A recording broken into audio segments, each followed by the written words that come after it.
Hey guys, welcome to grade upgrade. तो start करते हैं fourth exercise of our financial planning, that is last exercise. ठीक है, तो डायरेक्टली एक्सरसाइज पे जंप मत करो, पहले उसके पहले का बेसिक समझ लेते हैं, थ्योरी, फिर एक्सरसाइज स्टार्ट करेंगे। ठीक है, सो एक नया टर्म देखना है, ब्रोकरेज। अब ये ब्रोकरेज वर्ड अपने लिए नया नहीं है। जो जिसको रियल एस्टेट बिजनेस का नॉलेज है, अगर समझो तुम्हें घर देखने गए तुम, ठीक है, कोई बंदा तुमको जा रहा है, चलो चलो चलो मैं तुमको घर दिखाता हूँ, ठीक है, उसने तुम्हें घर दिखाया, घर का जो भी प्राइस रहेगा, बट जो बंदा तुम्हें लेकर गया वो कुछ अमाउंट चार्ज करेगा। मिडल मैन कुछ अमाउंट चार्ज करता है, समझ में आ रहा है? तो जो अमाउंट चार्ज करता है, कमीशन, ब्रोकरेज, वही समझ में आ रहा है? उसको बोलते ब्रोकर बोलते, कोई कोई मिडल मैन बोलते हैं, समझ में आ रहा है? तो वो जो एजेंट बोलते कोई कोई, जो वो अमाउंट चार्ज करता है, समझ में आ रहा है? उसको उसका कमीशन बोलेंगे या उसका ब्रोकरेज बोलेंगे। तो वैसे ही शेयर मार्केट में भी ऐसे ही होता है। समझो एक दिन मैं सो रहा हूं, मैं उठ गया, मैंने क्या सोचा कि मुझे शेयर मार्केट में बिजनेस करना है, मुझे शेयर मार्केट में इन्वेस्ट करना है। तो मैं गया गया गया बीएससी में गया और बोला कि भाई मुझे 10 शेयर दे दे। लोग भगा देंगे, क्यों? कि कोई भी बंदा डायरेक्टली शेयर मार्केट से नहीं ट्रेडिंग कर सकता है, समझ में आ रहा है? उनके लिए मतलब शेयर मार्केट जो तुम्हारा स्टॉक एक्सचेंज है, बीएससी एनएससी, उनमें ट्रेडिंग करने के लिए सिर्फ रजिस्टर्ड मेंबर चाहिए, सिर्फ रजिस्टर्ड मेंबर या ऑर्गेनाइजेशन ही ट्रेडिंग कर सकते हैं। समझ में आ रहा है? तुम नहीं जा सकते भाई 2 शेयर दे दे, समझ में आ रहा है? किराने का दुकान नहीं है भाई, 2 शेयर दे, 10 शेयर दे, ठीक है, भगा देंगे। समझ में आ रहा है? तो एक सिस्टम बना हुआ है, तुम शेयर मार्केट के पास नहीं जाओगे, तुम जाओगे ब्रोकर के पास, भाई मुझे इतना शेयर चाहिए। हाँ, तुम एक बंदे के पास गए, मिडल मैन, उसको क्या बोलेंगे? ब्रोकर या ऑर्गेनाइजेशन। तो वो ब्रोकर और ऑर्गेनाइजेशन क्या रहते हैं? वो रजिस्टर्ड मेंबर रहते हैं, ठीक है, स्टॉक मार्केट के, जिनके पास फ्रीडम है, जिनके पास राइट्स है, जिनके पास अथॉरिटी है बाय और सेल करने का शेयर, ठीक है, और वो तुम्हारे बिहाफ पे ट्रेडिंग करते हैं। वहां पे तुमने बोला 2 शेयर दो, ठीक है, 2 शेयर उठा के तुम्हें दे दिया। तुमने बोला मेरा शेयर बेच दो, ठीक है। अरे अभी भाई ये जो तुम्हारा काम कर रहे हैं फ्री में करेगा क्या? नहीं, फ्री में नहीं करेगा, कुछ पैसा चार्ज करेगा। समझ में आ रहा है? ये नहीं कि अगर तुम 100 रुपीज का ट्रेडिंग करो तो वो 100 रुपीज चार्ज करेगा, कुछ छोटा सा अमाउंट चार्ज करेगा, क्योंकि वो तुमको क्या प्रोवाइड कर रहा है? सर्विस प्रोवाइड कर रहा है। और सर्विस फ्री ऑफ कॉस्ट होती है क्या? नहीं। समझ में आ रहा है? अपना दोस्त है, ठीक है यार, तू शेयर मार्केट में अपना काम कर दे। बट अगर कोई ऑर्गेनाइजेशन है, जैसे बहुत कंपनीज है, एंजल ब्रोकिंग वगैरह वगैरह, जीरोधा, ये सारी कंपनीज है, ठीक है, तुम इनके थ्रू कर रहे हो ट्रेडिंग, तुमने ऐप इंस्टॉल कर लिया, तुम ट्रेडिंग कर रहे हो, तुम मस्त में शेयर मार्केट से पैसा कमा रहे हो, वो कंपनी क्या पागल है क्या जो तुम्हें फ्री में सर्विस प्रोवाइड करेगी? नहीं ना। तो कंपनी का खुद का भी तो कुछ हिडन मोटो रहेगा, ठीक है, उनको भी अर्निंग करना है, ठीक है, और उनके अर्निंग को क्या बोलते हैं? Brokerage. This members are called share broker, और फॉर कैटरिंग दिस सर्विस, मतलब for providing this service, they charge some amount and that is brokerage, और वो अमाउंट को क्या बोलते हैं? ब्रोकरेज बोलते हैं। समझ में आ रहा है? अब सुनो, मुझे बताओ जीएसटी का फुल फॉर्म क्या है? Goods and service tax. ठीक है, रुक जाओ, 1 मिनट होल्ड करो, 1 मिनट, उस पर बाद में जाते हैं। पहले जो तुम्हारा ब्रोकरेज होता है वो हमेशा मार्केट वैल्यू पे चार्ज होता है। रिवाइज करते हैं, सम इन्वेस्टमेंट के लिए हम लोग कौन सा फॉर्मूला यूज करेंगे? सम इन्वेस्टमेंट के लिए क्या यूज करेंगे? Face value, market value, market value. Dividend के लिए क्या यूज करेंगे? Face value. और ब्रोकरेज कैलकुलेट करने के लिए क्या यूज करेंगे? ब्रोकरेज कैलकुलेट करने के लिए क्या यूज करेंगे? Market value. समझ में आ रहा है? हमको सॉल्व करने के पॉइंट ऑफ व्यू से भी सोचना है। इसके बाद चलो मैं फिर से आ जाता हूं, ठीक है। जीएसटी का फुल फॉर्म क्या है? Goods and services tax. तो मैंने तुमको बातों बातों में बोला था कि ब्रोकरेज में जो तुम्हारा शेयर ब्रोकर है वो तुम्हें क्या प्रोवाइड कर रहा है? सर्विस ही तो प्रोवाइड कर रहा है, और ये सर्विस पे क्या लगता है? टैक्स लगता है। समझ में आ रहा है? Share brokers provide services for purchase and sale of share for their client, ठीक है। जो बंदा रहता है, जिनको शेयर चाहिए, जिनको शेयर बेचना है, वो क्लाइंट, और वो क्लाइंट को सर्विस प्रोवाइड कर रहे हैं, इसके लिए वो जीएसटी के अंडर आता है, गुड्स एंड सर्विसेज टैक्स।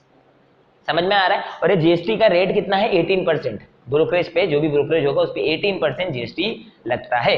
समझ में आ रहा है बच्चों? चलो फटाफट स्टार्ट करते हैं अभी एक्सरसाइज नंबर 4.4। सो पे अटेंशन, टोटल कितने समय? 5 समय एक्सरसाइज में, 2 सम और 3 सम। समझ में आ रहा है? 2 सम तुम्हारे बोर्ड पे एक्सप्लेन करता हूं, ध्यान देना बच्चों। अभी हम लोग ने, मैं क्या बोल रहा था, हाँ, एग्जाम में तुमको क्वेश्चन आया, ठीक है, एग्जाम में क्वेश्चन आया।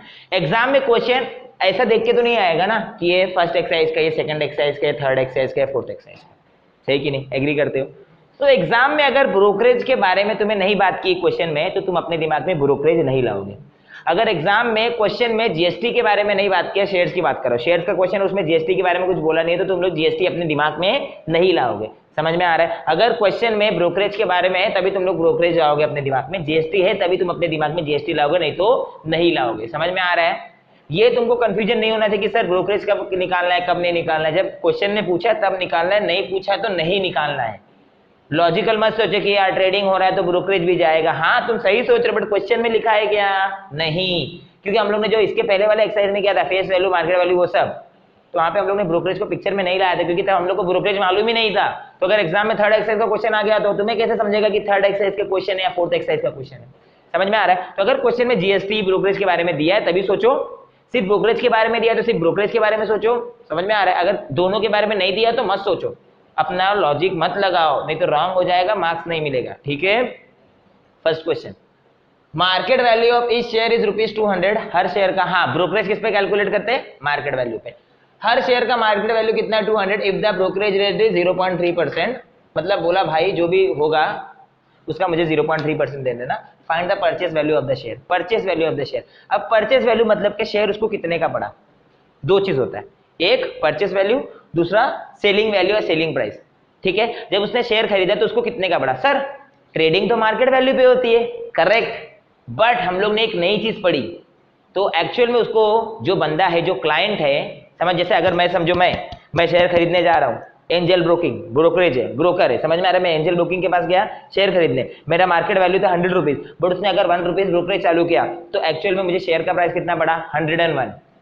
समझ में आ रहा है? मैंने शेयर बेचा, समझ में आ रहा है? 100 रुपीज मार्केट वैल्यू था, शेयर मैंने बेच दिया और 1 रुपये उसने ब्रोकरेज काट लिया, तो मुझे एक्चुअल में पैसा कितना मिला? 99 रुपीज। समझ में आ रहा है? तो यही होता है, जब तुम खरीद रहे हो शेयर, जब तुम खरीद रहे हो तो तुम लोग क्या करते हो? तुम एक्स्ट्रा ब्रोकरेज देते हो। जब तुम बेचते हो तो जो तुम्हारा पैसा आ रहा है उसमें से तुम्हारा ब्रोकरेज कट के आता है। समझ में आ रहा है? ठीक है, सो परचेस प्राइस क्या होता है? मार्केट वैल्यू प्लस ब्रोकरेज, और जो तुम सेल बेचते हो तो सेलिंग का जो वैल्यू आएगा वो क्या आएगा? Market value minus brokerage. ये अपने दिमाग में डाल लो। ठीक है, अगर क्वेश्चन में ब्रोकरेज की वैल्यू नहीं दी है तो ब्रोकरेज के बारे में नहीं सोचने का। So market value 200 rupees, brokerage 0.3%। 0.3% of 200 by 0.3% of 200, क्योंकि ये मार्केट वैल्यू पे कैलकुलेट होता है। 0.3 अपॉन 100 मल्टीप्लाई बाय 200, 0 0 0 0 कैंसल। समझ में आ रहा है? तो 0 0 0 0 कैंसल, 0.3 इंटू 2 0.6। ठीक है, और परचेस वैल्यू क्या आ जाएगा? Market value plus brokerage 200 plus 0.6, तो कितना आ जाएगा? 200.60 बोलो या 200.6 रुपीज। मतलब उसको एक शेयर ट्रेडिंग के टाइम पे कितने का पड़ेगा? 200 रुपीज 0.6। ठीक है, मार्केट वैल्यू 200 रुपीज है, बट भाई ब्रोकरेज भी तो आएगा, कितना ब्रोकरेज? 0.6। अब इस क्वेश्चन में जीएसटी के बारे में बात किया है नहीं, तो हम लोग जीएसटी के बारे में नहीं सोचेंगे। जिस क्वेश्चन में जीएसटी के बारे में बात किया रहेगा हम लोग उसी क्वेश्चन में सिर्फ जीएसटी के बारे में सोचेंगे, क्योंकि ब्रोकरेज पे जीएसटी लगता है, वो भी इंक्लूड होना चाहिए, बट इस क्वेश्चन में बात नहीं किया है, तो ये प्लीज अपने दिमाग में डालो। समझ में आ रहा है? Next question, a share is sold for market value ₹1000 rupees market value, बेचना है उसको। Brokerage is paid at the rate of 0.1%, what is the amount received after sale. बेचने का उसको कितना पैसा मिला? ठीक है, तुम लोग को लगेगा उसको 1000 रुपए मिलेगा, नहीं, उसको 1000 में से ब्रोकरेज कट के मिलेगा। अगर जीएसटी रहता तो जीएसटी भी कटता। समझ में आ रहा? बट फिलहाल जीएसटी इस क्वेश्चन में नहीं दिया है, तो ठीक है, ये सब चीज जानबूझ के मैं तुम्हारे दिमाग में डालते जा रहा हूँ कि तुम लोग सोचो, जैसा मैं तुम लोग को ये सोचने को लगा रहा हूँ। तो मार्केट वैल्यू कितना है हर शेयर का? 1000 रुपीज क्वेश्चन में दिया है। ओके, ब्रोकरेज है 0.1%, तो 0.1 ऑफ 100, 0 0 कैंसिल, 0.1 इंटू 10, आंसर कितना आएगा? 1 रुपीज। तो सेलिंग प्राइस बेचने के बाद 1 रुपया उसको ब्रोकर को भी देना पड़ेगा। समझ में आ रहा है? तो 1000 रुपीज उसको मिलने वाला था, बट ब्रोकर बोला भाई 1 रुपया दो, 1000 माइनस 1 999 रुपीज। समझ में आ गया? चलो अभी स्टार्ट करते हैं sum number 3। So let's start sum number 3। Sum number 3 अगर तुम्हारे पास टेक्स्ट बुक होगा तो तुम्हें दिख रहा रहेगा, बहुत बड़ा टेबल है, ये टेबल तुम्हें फिल करना है ना। पहला कॉलम नंबर ऑफ शेयर, 100 बी मतलब 100 शेयर बॉट खरीदा, 75 सेल मतलब 75 बेचा। तुम्हें नेट प्राइस तक जाना है ना। Market value of A share, ठीक है, मार्केट वैल्यू दिया है तुम्हें, मार्केट वैल्यू दिया है 45 रुपीज, ये तुम्हें दिया है, मैं लिखना भूल गया, 45 रुपीज और 200 रुपीज तुम्हें मार्केट वैल्यू दिया है। एक मिनट है, मैं टेक्स्ट बुक में चेक कर लेता हूँ। 45 एंड 200 इज मार्केट वैल्यू तुम्हें दिया है। ठीक है, तुम्हें क्या बोला है? तुम्हें टोटल वैल्यू निकालना है, ब्रोकरेज, सीजीएसटी, एसजीएसटी और at the end total value of share. Shares का नेट वैल्यू क्या होगा, नेट प्राइस क्या होगा ना। सब यहाँ पे ध्यान दो, तुम्हारे पास नंबर ऑफ शेयर है, तुम्हारे पास मार्केट वैल्यू है, तो टोटल वैल्यू कैसे निकालेंगे? 100 इंटू 45, 4500, देखो 4500। इसके बाद ब्रोकरेज, ब्रोकरेज किस पे कैलकुलेट करते हैं? मार्केट वैल्यू पे। बट जब 100 शेयर पिक्चर में है तो 100 शेयर का मार्केट वैल्यू कितना होगा? 4500 ना। तो तुम लोग ब्रोकरेज कैलकुलेट करोगे 4500 का 0.2%। 0.2% बोले तो 0.2 upon 100 multiply by 4500, 0 cancel, 0.2 into 45, 45 to 90, तो 0.2 इंटू 45 9.09 रुपीज। सीजीएसटी सर दोनों सेम है ना, 9% सीजीएसटी 9% एसजीएसटी। तो एक काम करते हैं ना, एक ही कैलकुलेट करते, दूसरा इक्वेट कर देंगे। वेरी गुड, वही करो। तो 9% सीजीएसटी। अब क्वेश्चन है सीजीएसटी कैलकुलेट किस पे करोगे? तुम्हारे पास दो वैल्यू, एक तुम्हारे पास ब्रोकरेज है जो 9 रुपीज है और एक तुम्हारे पास टोटल वैल्यू है। समझ में आ रहा है? किस पे कैलकुलेट करोगे? ब्रोकरेज पे, क्योंकि हम जो सर्विस प्रोवाइड कर रहे हैं उस पे चार्ज कर रहे हैं। तो सर्विस प्रोवाइड किया ब्रोकरेज, सही कि नहीं? ये ब्रोकिंग सर्विस ये किया। समझ में आ रहा? ब्रोकर वाला काम ब्रोकर ने काम की, ठीक है? थोड़ा समझ लेना, ठीक है? सो 0.2% ब्रोकरेज था, तो जो अमाउंट है वो सर्विस का अमाउंट है, उस पर मुझे चार्ज करना है 9% सीजीएसटी। तो 9% सीजीएसटी मतलब 9/100 मल्टीप्लाई बाय ब्रोकरेज का वैल्यू। एक बार फिर से याद रखो, जो ब्रोकरेज है वो जो तुम्हारा सीजीएसटी है वो ब्रोकरेज पे कैलकुलेट होता है, ठीक है? तो 0.81 रुपीज आया, ठीक है? 0. क्या आ गया? 81 आ गया। 9 इंटू 9 81, 81 अपॉन 100 0.81। अगर 0.81 तुम्हारा सीजीएसटी है तो 0.81 तुम्हारा एसजीएसटी है। टोटल वैल्यू, अब वो शेयर खरीद रहा है, bought, he is buying the share, ठीक है? So market value into number of share, total value, उसको ब्रोकरेज भी खुद के पॉकेट से देना पड़ेगा, उसको सीजीएसटी और एसजीएसटी भी देना पड़ेगा। सो टोटल वैल्यू क्या आ जाएगा? मतलब total value of the shares, मतलब नेट वैल्यू क्या आ जाएगा? नेट वैल्यू तुम्हारा सबका addition 4500 plus 9 plus 0.81 plus 0.81 4510.62। Addition नहीं आता तो यहाँ पे देखो 4500 प्लस 9 यूनिट के सामने यूनिट, ठीक है? फिर 0.81 प्लस 0.81 प्लस 0.81 प्लस 0.81। समझ में आ रहा है? यहाँ पे डेसिमल पॉइंट के बाद 2 0, यहाँ पे डेसिमल पॉइंट के बाद 2 0। 1 प्लस 1 कितना आ जाएगा? 2 आ जाएगा। इसके बाद 8 प्लस 8 16, 1 कैरी, ठीक है? फिर 9 प्लस 1 10, 10 का 0 4510, देखो 4510। समझ में आ रहा है? एक बार फिर से टोटल वैल्यू निकालने के लिए क्या करोगे? नंबर ऑफ शेयर्स और मार्केट वैल्यू को मल्टीप्लाई करोगे। ब्रोकरेज के लिए क्या करोगे? ब्रोकरेज के लिए तुम्हारा जो रेट है 0.2 upon 100 multiply by total value. समझ में आ रहा है? देखो इसके बाद सीजीएसटी और एसजीएसटी किस पे कैलकुलेट करोगे? जो तुम्हारा ब्रोकरेज का अमाउंट है 9 रुपीज, समझ गया? और यहाँ पे तुम शेयर्स बाय कर रहे हो। मैंने पहले ही बताया था लास्ट सम में कि जब शेयर बाय कर रहे हैं तो एक्स्ट्रा, मतलब उसको देना चाहिए 4500, बट एक्स्ट्रा उसको ब्रोकरेज देना पड़ रहा है, सीजीएसटी देना पड़ रहा है। तो उसका नेट वैल्यू कितना हो गया? नेट वैल्यू हो गया उसका 4510। इट्स लाइक, ये कैसे मालूम है? हम लोग रेस्टोरेंट में खाना खाने गए, 10,000 रुपए बिल आया, ठीक है? मतलब 10,000 रुपए का हमने सामान ऑर्डर किया, बट उस पर जीएसटी लगा के वो बोल रहा है कि सर आपको 10,600 देना पड़ेगा। तो एक्चुअल में शेयर का प्राइस इतना ही है 4500।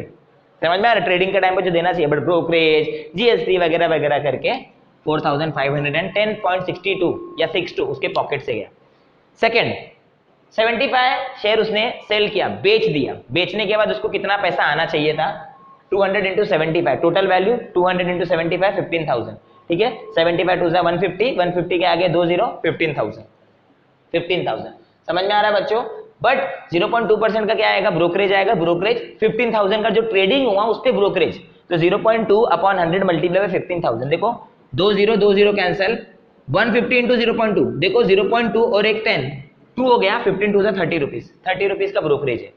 तो 30 रुपीज के ब्रोकरेज पे 9% का सीजीएसटी, 9 अपॉन 100 मल्टीप्लाई बाय 30, देखो 0 और 0 cancel, 9 3 27 upon 10, 2.70 rupees.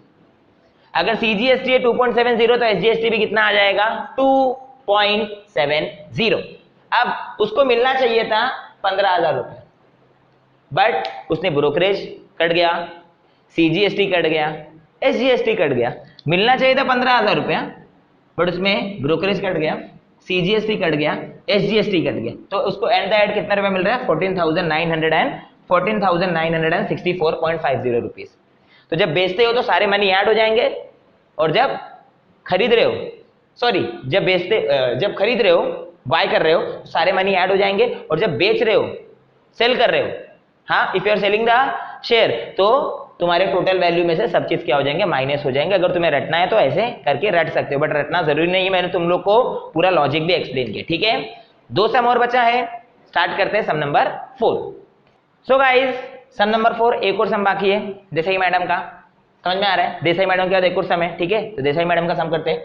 Shrimati Desai sold shares of face value ₹100, share जिसका फेस वैल्यू ₹100। बट अगर तुमने कुछ नोटिस किया रहेगा, नहीं डिविडेंड कैलकुलेट किया है बट हम लोग ने अभी तक कुछ डिविडेंड नहीं दिया, ठीक है? तो अगर तुमने कुछ नोटिस किया रहेगा तो अभी तक हम लोग ने ये एक्सरसाइज में फेस वैल्यू को कुछ यूज ही नहीं किया, क्योंकि ब्रोकरेज किस पे कैलकुलेट होता है? मार्केट वैल्यू पे, और जीएसटी किस पे कैलकुलेट होता है? Brokerage pay.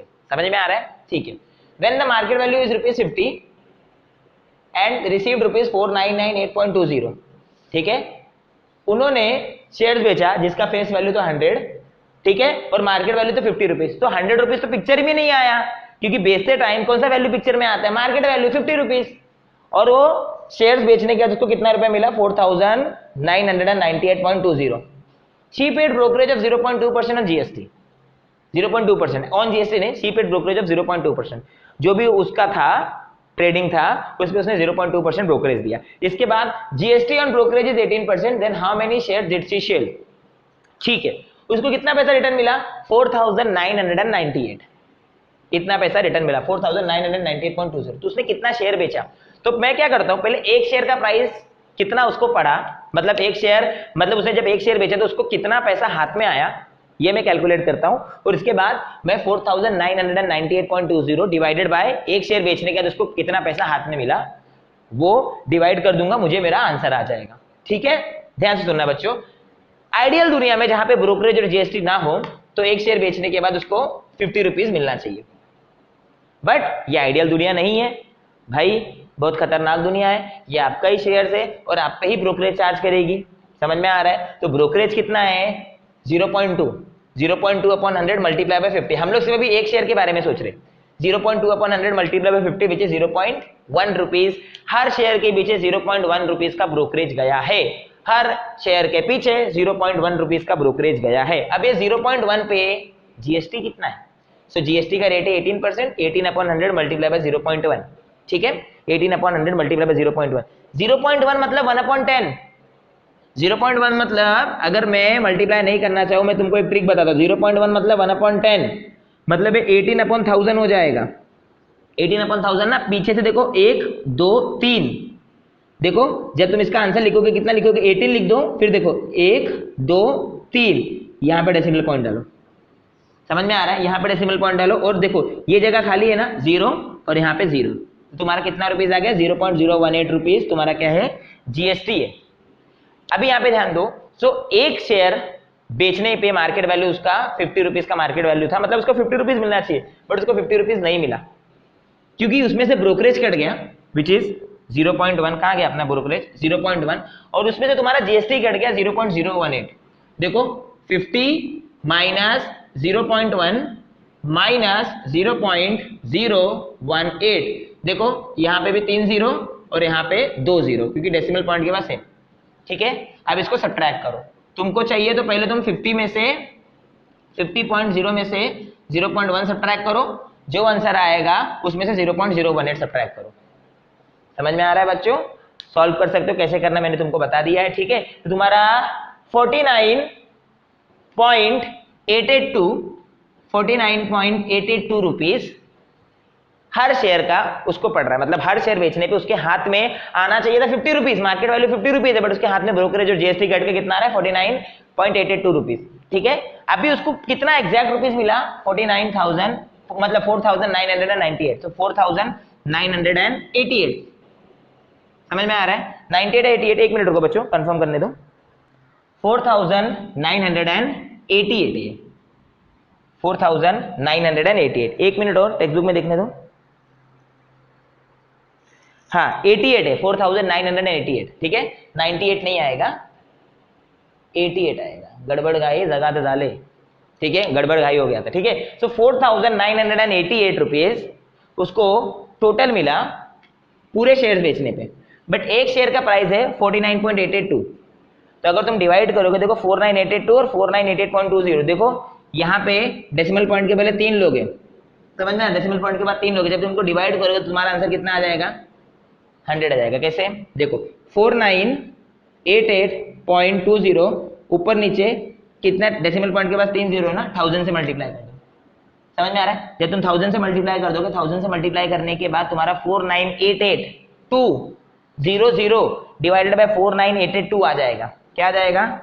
देखो 1000 49.882 मल्टीप्लाई बाय 1000, क्योंकि मैं यहाँ पे डेसिमल पॉइंट के बाद 3 लोग हैं ना, इसलिए मैं 1000 से मल्टीप्लाई कर रहा हूँ ऊपर नीचे कि सारे लोग डेसिमल पॉइंट के आगे आ जाए। ठीक है, सो 49882, ठीक है, और फिर 2 0 और आ गया। नीचे क्या आएगा? 49882। देखो 49882 कैंसिल, आंसर कितना आ जाएगा? 100। मतलब 100 शेयर्स इन्वॉल्व थे। कितने शेयर्स इन्वॉल्व थे?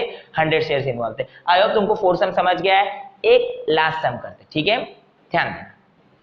So guys pay attention, last question, और सबसे डिफिकल्ट बोलेंगे या लेंदी तुम्हारे ऊपर है, डिफिकल्ट बोलो लेंदी बोलो, ध्यान से सुनना, स्टेप बाय स्टेप हर एक चीज में एक्सप्लेन करूंगा, सिर्फ ध्यान देना। क्वेश्चन पहले रीड करके समझते हैं, ठीक है, उसके बाद mister D'Souza purchase 200 shares of face value of ₹50।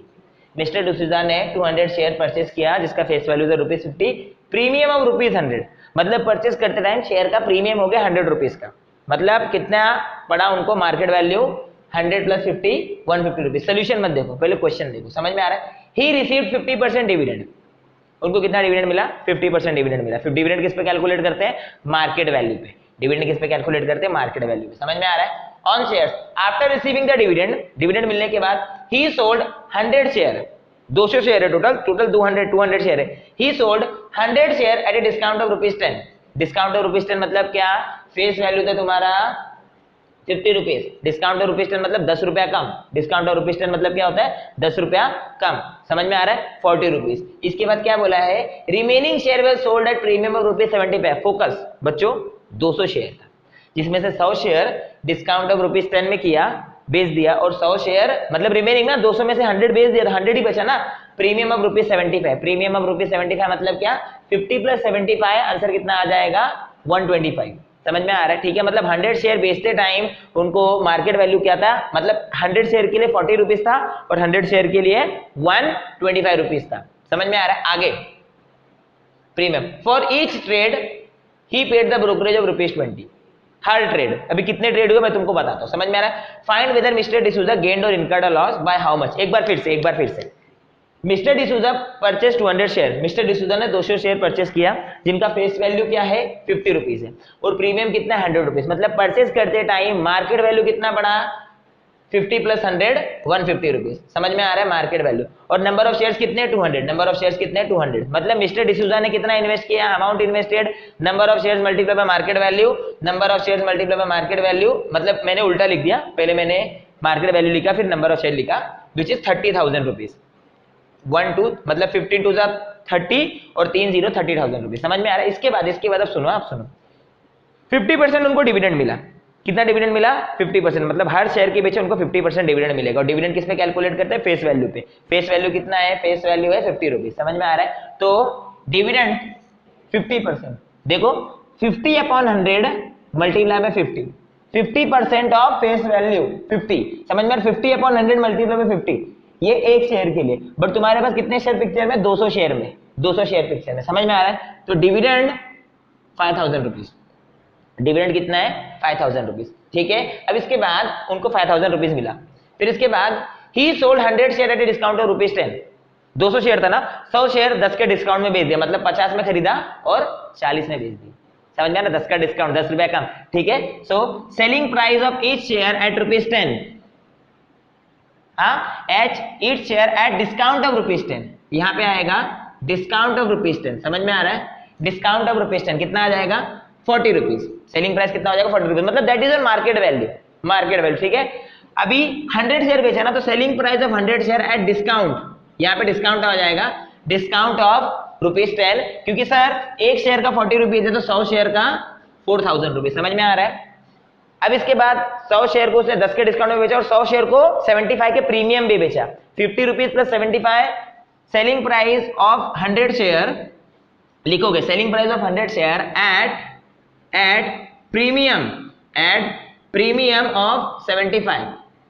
ठीक है, एट प्रीमियम ऑफ 75। ठीक है, सो एट प्रीमियम ऑफ 75 एक का प्राइस आएगा 125, तो 100 का प्राइस क्या आएगा? 125 इंटू 100 12,500 रुपीज। ठीक है, so total money received after selling 200 shares हाँ 200 शेयर, पहले 100 शेयर जब उसने बेचे तो उनको 4000 रुपीज मिला। इसके बाद में जब 100 शेयर बेचे तो उनको कितना रुपीस मिला, 12500, मतलब उनको पैसा कितना मिला, पैसा मिला 16500, ठीक है। अब ट्रेड कितना हुआ, क्योंकि हर ट्रेड पे 20 रुपए ब्रोकरेज है। एक ट्रेड हुआ जब उसने 200 शेयर खरीदा, दूसरा ट्रेड हुआ जब उन्होंने 100 शेयर बेच दिया, तीसरा ट्रेड हुआ जब उन्होंने और 100 शेयर बेचा। समझ में आ रहा है? तो टोटल 3 ट्रेड हुआ है। कितने ट्रेड हुए? टोटल 3 ट्रेड हुए। तो 3 ट्रेड हुआ तो ब्रोकरेज कितना है, 60 रुपीज। ब्रोकरेज कितना, 60 रुपीज। तो उनके हाथ में कितना पैसा आया, उनके हाथ में कितना पैसा आया सर, 16,500 मिला उनको, ओके, और 5,000 मिला, बट उसमें से 60 रुपीज तो ब्रोकरेज चला गया। तो 21,440 उनको सारे शेयर्स बेचने के बाद, डिविडेंड वगैरह होने के बाद नेट वैल्यू 21,440, और अमाउंट उन्होंने कितना इन्वेस्ट किया था, 30,000 रुपीज। मतलब नेट अमाउंट इन्वेस्ट किया था 30,000 रुपीज और उनको मिला कितना, 21,440। तो उनको प्रॉफिट हुआ कि लॉस हुआ, लॉस हुआ। कितने का, 8,560 का। समझ में आ गया बच्चों? एक बार फिर से रिवाइज करते हैं, फिर अपना चैप्टर वाइंड अप, ठीक है। मिस्टर डिसूजा ने 200 शेयर परचेस किया एट ए प्रीमियम ऑफ 100, जिनका फेस वैल्यू था 50, तो मार्केट वैल्यू कितना हो गया, 150। समझ में आ रहा है? ठीक है बच्चों। और उसके बाद अगर एक शेयर का 150 है तो 200 शेयर का अमाउंट इन्वेस्टमेंट हो जाएगा 30,000 रुपीज। समझ में आ रहा है बच्चों? इसके बाद हाँ, उन्होंने डिविडेंड लिया, शाणे हैं मिस्टर डिसूजा, उन्होंने डिविडेंड लेने के बाद शेयर भेजा, बिना डिविडेंड लिए नहीं, पहले डिविडेंड ले लिया 50%, तो डिविडेंड कैलकुलेट किया 50% of face value which is 50 rupees, और कितने शेयर है, 200, आंसर कितना आ गया, 5,000 रुपए। इसके बाद 100 शेयर को उन्होंने 10 के डिस्काउंट में बेचा, मतलब 100 शेयर को उन्होंने 40 रुपए में बेच दिया, 40 रुपए में बेचा मतलब 40 रुपीज। अगर 100 शेयर को बेचेंगे 4,000 रुपए मिलेगा। इसके बाद और 100 शेयर, क्योंकि 200 शेयर है ना, और 100 शेयर को कितने के प्रीमियम में बेचा, 75, क्वेश्चन में देखो, ठीक है। तो एक शेयर का मार्केट वैल्यू हो जाएगा 125, 100 शेयर है तो 12,500। अब उनको क्या क्या पैसा मिल रहा है, उनको 5,000 डिविडेंड मिल रहा है, ठीक है, उनको 12,500 मिल रहा है, और उनको 4,000 मिल रहा है। मतलब उनको कितना रुपए मिल रहा है, उनको मिल रहा है 12,500 प्लस 4,000, 16,500 रुपीज उनको मिल रहा है शेयर्स बेचने पे, ठीक है, और 5,000 डिविडेंड तो मिल ही रहा है। और इसके बाद क्या बोला है कि हर पे 20 रुपए का ब्रोकरेज है, जितना ट्रेड करो उतना तो 20 रुपए का ब्रोकरेज है, परसेंटेज वगैरह नहीं है। ब्रोकरेज का प्राइस फिक्स है 20 रुपीज। तुम कितने भी शेयर बेचो, 1000 बेचो, 10,000 बेचो, तुमको 20 रुपए देना पड़ेगा। समझ में आ रहा है? तो 20 into 3 60, क्योंकि एक पहले खरीदा बाद में 2 बार बेचा 100 करके। समझ में आ रहा है? तो 3 ट्रेड हुए पिक्चर में, तो 23 से 60, ठीक है। सो नेट इनकम सर, उनको कितना रुपए मिला सर, उनको 16,500 मिला बेचने पे, 5,000 मिला डिविडेंड, और 60 रुपीज उनका ब्रोकरेज कट गया। अरे रे, 21,440 रुपीज उनको सब जोड़ तोड़ के हाथ में मिला। और उसके बाद उन्होंने इन्वेस्ट किया तो 30,000 में से 21,440 जब तुम सब्ट्रैक्ट करोगे तुम्हें मिलेगा 8,560, मतलब उनको 8,560 का लॉस हुआ। समझ में आ रहा है? एक इंपॉर्टेंट चीज बच्चों, इस पूरे क्वेश्चन में जीएसटी का इन्वॉल्वमेंट नहीं है। अगर जीएसटी का इन्वॉल्वमेंट हो जाएगा तो क्वेश्चन और डिफिकल्ट हो जाएगा। मतलब तुम लोग को ब्रोकरेज के बाद ब्रोकरेज पे जीएसटी कैलकुलेट करना पड़ेगा, और फिर तुम्हें पूरा सम करना पड़ेगा। समझ में आ रहा है बच्चों? यहाँ पे जीएसटी का इन्वॉल्वमेंट नहीं है, बहुत अच्छी बात है। तो ये तुम्हारा लास्ट सम हो गया। इसी के साथ हम लोग ने फाइनेंशियल प्लानिंग खत्म कर दिया। अगर तुम्हें कुछ भी डाउट है कमेंट सेक्शन में पूछ लो। वीडियो तो अच्छा लगा तो अपने फ्रेंड्स को शेयर करो। और मैं इसके बाद नेक्स्ट वीडियो अरिथमेटिक प्रोग्रेशन बनाने वाला हूँ। ऑलरेडी मैंने क्वाड्रेटिक बना दिया, ट्रिग्नोमेट्री बना दिया। समझ में आ रहा है? ठीक है। और तुमको डिस्क्रिप्शन में इंस्टा मोजो का लिंक है। अगर तुम लोग को हमारी टीचिंग अच्छी लग रही है तो हमको कोई भी अमाउंट तुम लोग कंट्रीब्यूट कर सकते हो वो लिंक पे क्लिक करके। ठीक है। Thank you for watching this video.